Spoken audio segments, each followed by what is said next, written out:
السلام علیکم۔ نشاندہی کے ساتھ میں ہوں وقار الحسن۔ نشاندہی کریں گے آج ملک میں جاری سیاسی افراتفری، سیاسی صورتحال اور کہاں پر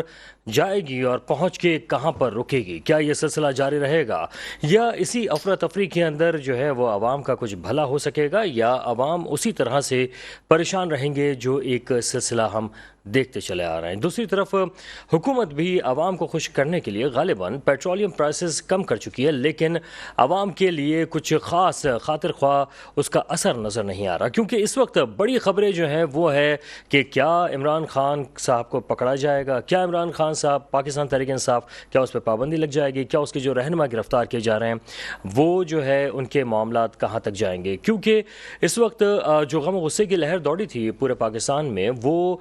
ایک ہی وجہ تھی، اور وہ تھی کہ پاکستان کے جو اہم ادارے، تنصیبات، وہاں پر کیے جانے والے وہ حملے یا ایک ایسا اٹیک جس نے پاکستان کو بری طرح سے اس کا چہرہ مسخ کرنے کی کوشش کی ہے۔ اور یہی وجہ ہے کہ جس کی وجہ سے ہم دیکھ رہے ہیں کہ ایک غصہ یا غم کی کیفیت ہمیں ہر طرف نظر آ رہی ہے کہ کاش سیاست میں اس حد تک کوئی بھی نہ جاتا، اور کاش کہ سیاست کے اندر اس طرح کے معاملات کبھی بھی نہ ہوں اور کہیں بھی نہ ہوں کہ جہاں پر سیاستدان آپس میں ایک دوسرے سے مقابلہ کرنے کے بجائے کسی ادارے کے ساتھ لڑنا شروع کر دیں یا مقابلہ شروع کر دیں، کیونکہ اداروں کے ساتھ مقابلہ کبھی بھی نہیں ہوتا۔ سیاست کے اندر جو لڑائی ہوتی ہے وہ آپس میں سیاسی جماعتوں کے درمیان ہوتی ہے، اور وہ بھی لڑائی جو ہے وہ آپس میں ہاتھا پائی یا کسی طرح سے گولیوں کی صورت میں نہیں ہوتی، بلکہ وہ مقابلے کی فضا میں ہوتی ہے۔ ایک وقت ایسا تھا کہ مختلف صوبوں میں مختلف سیاسی جماعتوں کی حکومت تھی، اور جیسے ہی وہ حکومت آئی تھی تو ایک دل مطمئن ہوا تھا کہ شاید کہ اب ساری سیاسی جماعتیں، چاہے ان میں نون لیگ ہو یا پی ٹی آئی ہو یا پاکستان پیپلز پارٹی ہو، یہ عوام کی فلاح اور بہبود کے لیے کوئی نہ کوئی ایسے اقدامات کریں گی جو عوام کے لیے فائدہ مند ثابت ہوگا۔ لیکن کچھ خاطر خواہ نتائج نظر نہ آئے۔ افراتفری بڑھتی چلی گئی، بڑھتے بڑھتے مہنگائی بڑھتی چلی گئی، اور وہ افراتفری وہاں تک پہنچی جہاں پر اداروں پہ ہم نے حملہ ہوتے ہوئے دیکھا، یعنی کہ سیاستدان آپس میں سیاست یا مقابلہ کرنے کے بجائے اداروں کے ساتھ مقابلے کی فضا میں اتر پڑے۔ اور بہت سارے ایسے کچے ذہن جو کہ اس بات کو نہیں سمجھتے تھے کہ سیاست ایک الگ پہلو ہے اور جہاد ایک الگ معاملہ ہے، اور ایک فساد کی طرف ہمیں نہیں جانا چاہیے کہ ملک افراتفری کی طرف جائے۔ بہرحال آج کا جو سب سے بڑا اسٹیٹمنٹ اور بڑا بیان ہے وہ وزیر داخلہ رانا ثناء اللہ کا ہے۔ کہتے ہیں کہ آج رات 12 بجے عمران خان کو گرفتار کیا جا سکتا ہے۔ دوسری طرف بہت سارے ایسے رہنما ہیں پاکستان تحریک انصاف کے جنہیں بار بار رہائی ملی، بار بار وہ قید ہوتے رہے۔ خاص طور پہ اگر فواد چودھری صاحب کی بات کریں تو انہیں جو ہے وہ رہائی ملنے کے لیے ایک معاملہ تھا جہاں پہ ہم نے انہیں دیکھا کہ انہیں کافی زیادہ اس طرح کی ایک شرمندگی کا سامنا کرنا پڑا جب وہ واپس عدالت کی طرف دوڑتے ہوئے دیکھے گئے،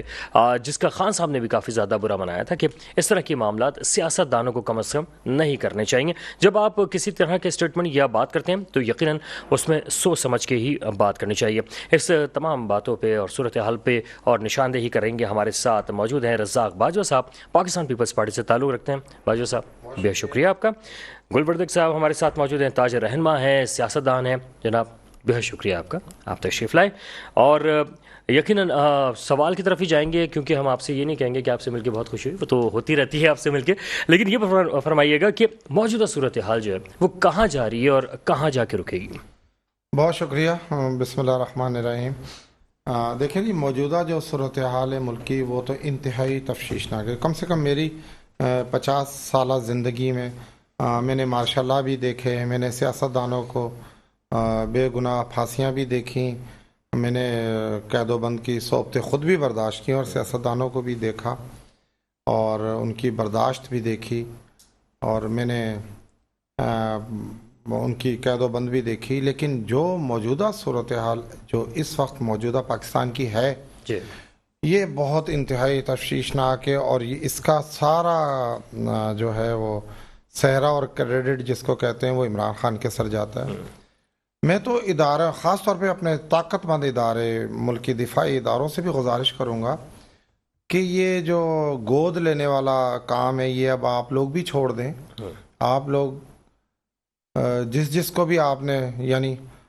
اس سے قبل انہوں نے الطاف حسین کو گود لیا تھا، اس کا انجام بھی انہوں نے دیکھ لیا، اور پھر اب انہوں نے آ کر کے عمران خان صاحب پر ہاتھ، ایک سیٹ ایک سیٹ میاں والی کی سیٹ پر وہ شخص الیکشن جیتتا تھا اور ایک طرف کونے میں بیٹھا رہتا تھا. اس کا مطلب یہ ہوا نا سر کہ جو سیاسی جماعتیں ہیں انہوں نے کبھی بھی اپنے آپ کو اتنی پرورش نہیں کی اپنے اندر ہی کہ وہ عوام کے سامنے بہتر اپنا امیج پیش کر سکیں. نہیں, میں ساری سیاسی جماعتوں کا نہیں کہتا ہوں, میں گود لیے ہوئے جن لوگوں کی ہمارے طاقت مند جو ادارے ہیں وہ ان کی کفالت کرتے ہیں, انہیں گود لیتے ہیں, لیکن کیا انہیں یتیمی مسکینی سے نکال کر سیاسی جماعتیں ان کا بھی تو سر جو نقصان ہے اس کی وجہ یہ ہے کہ وہ خود ہی اس پہ توجہ نہیں کرتے. دیکھیں مجھے 1 منٹ اگر آپ دیں گے تو دیکھیں, اگر عمران خان کی کفالت اور گود نہ لیا جاتا اس شخص کو, ایک سیٹ کا یہ بندہ تھا, اور پھر جس وقت اس کو اداروں نے اس کو گود لیا اور اس کو روٹی پانی دینا شروع کیا, اس کو سپورٹ شروع کی, تو یہ بندہ ایک دم 24-25 سیٹوں پہ پہنچ گیا. بات یہ بھی ہے نا کہ جب ہم عوام سے پوچھتے ہیں, عوام کا کہنا ہوتا ہے کہ وہ کبھی پیپلز پارٹی پہ اعتبار نہیں کرے, نون لیگ پہ نہیں کرے, تو وہ پھر کسی طرف تو جائیں گے نا, کہیں نہ کہیں ایسی قوت کوئی ایسی. آپ پیپلز پارٹی اور نون لیگ, میں دونوں کی بات کر رہا ہوں, ان پر آپ یہ الزام نہیں لگا سکتے کہ انہوں نے اداروں پر, پاکستان کی سلامتی پر, پاکستان کے دفاعی اداروں پر انہوں نے کبھی کوئی ضرب لگائی ہے. دیکھیں پاکستان پیپلز پارٹی سر کارکردگی اتنی اچھی نہ ہونے کی وجہ سے لوگ دوسری سیاست کے طرف جائیں گے, سیاستدانوں منتخب لاکھوں کروڑوں عوام کے منتخب وزیر اعظم ذوالفقار علی بھٹو کو ایک من گھڑت جھوٹے مقدمے میں انہیں پھانسی دے دی. دیکھیں پاکستان پیپلز پارٹی کے ہزاروں کارکنان نے کوڑے برداشت کیے, اپنی جانوں کا نذرانہ دیا, جلا وطن ہوئے وہ لوگ, اور اس ذوالفقار علی بھٹو کہ جس نے اس ملک میں کتنے کام کیے, میں کہتا ہوں کہ بھٹو صاحب کے کام گنوانے لگوں تو صبح ہو جائے گی. لیکن اداروں کا اگر سیاستدان اپنے آپ کو صحیح رکھتے ہیں کہ عوام جو ہے مختلف سیاسی جماعتوں سے ہی لا لگا کے رکھتے کہ یہ ہمارے مسائل حل کریں گے, تو شاید اس طرح کے نہیں. دیکھیں جمہوریت میں تو آپ کو سیاسی جماعتوں سے امید رکھنی پڑتی ہے. جی بالکل. لیکن جس وقت سیاسی جماعتیں اپنا مارکس اتارتی ہیں چہرے سے, اور پھر ان میں جو یہ دہشت گردی, جو غنڈہ گردی اور جو موجودہ اس بالٹی خان نے جو, اور دیکھیں یہ جو اداروں پر حملے ہوئے, یہ کوئی ایک دن میں نہیں ہوئے, یہ پوری پلاننگ. یہ لوگ اس پہ ذرا ہم بات کریں گے کہ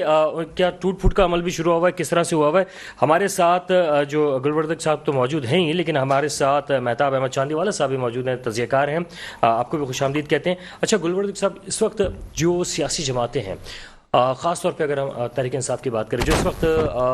انتہائی مشکل میں جا چکی ہے, خان صاحب جو ہے وہ اپنی سیاست کا انتہائی مشکل وقت جو ہے اب وہ دیکھنا شروع کر رہے ہیں. سر کیا آپ کو لگتا ہے کہ کیا وہ اس سے نکل سکیں گے, یا اب نظر نہیں آتا کچھ معاملہ؟ بہت مہربانی بھائی.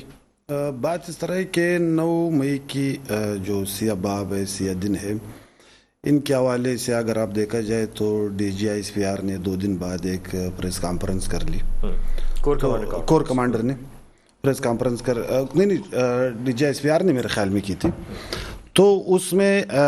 ایک چیز واضح ہو گیا تھا کہ بھائی یہ جو چیز ہوا ہے یہ غلط ہوا ہے, اس کو میں بھی ایکسیپٹ کرتا ہوں کہ یہ غلط ہوا ہے, اس کو سارے 25 کروڑ پاکستانی ایکسیپٹ کرتے ہیں کہ یہ غلط ہوا ہے. اب بات یہ کہ جو ان کو جج صاحب کہہ رہے ہیں کہ آپ کو دیکھ کر کے بڑی خوشی ہوئی مجھے اب یہ بتا دیجئے کہ بھائی جو کور کمانڈر کی پریس کانفرنس یا D G I S P R کی جو پریس کانفرنس ہے وہ صحیح ہے, یا جج صاحب کی خوش آمدید اس کے لیے صحیح ہے. یہ دونوں اہم ادارے ہیں, اس کے اوپر ہمیں سوچنا چاہیے. نمبر 1. دوسری بات یہ ہے کہ پی ٹی آئی ان کی سلوگن کیا ہے, ان کی ایشو کیا ہے.